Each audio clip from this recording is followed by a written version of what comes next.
Magaganda pala ako guys ng ano gulay. May narinig ko yung sa ganito.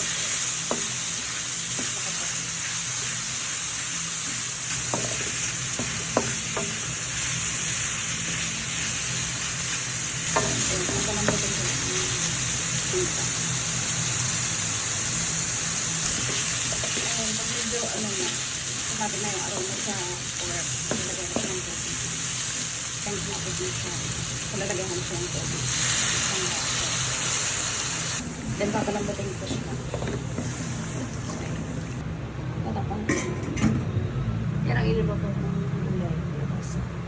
Tsaka sitaw. Yan lang. Ayan guys. Maglalagay din pala ako ng kaunting bagoong para may lasa.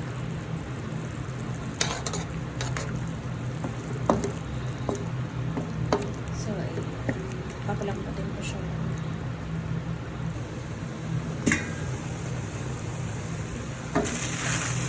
So, ayan, lambot na yung pork. Ayan ako ng gata. Yung unang pigayan.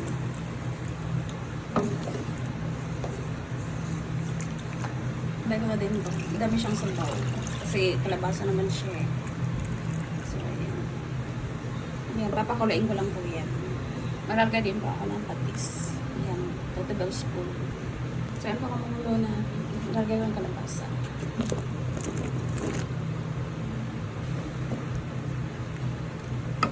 So, ayan. Wala pong blanch.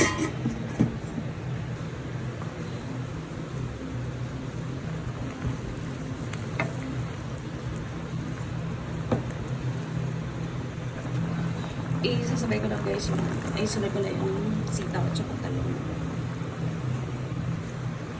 Kalabasa kasi pag ano pagdurog hindi na masarap.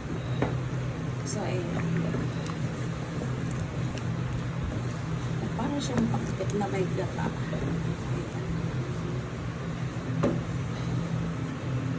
Ilagay ko din yung siling haba. Ayan. Tatakpan ko siya ulit.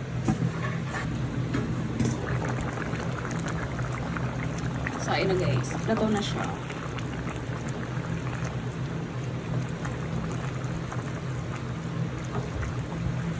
Ayan, hindi na durog ang labasa.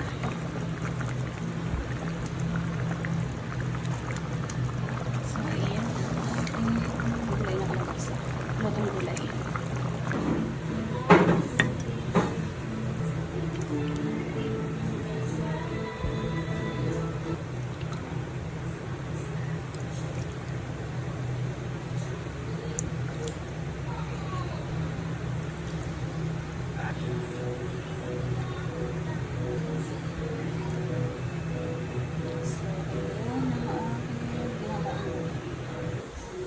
Ito pa ako kaya itong gulay.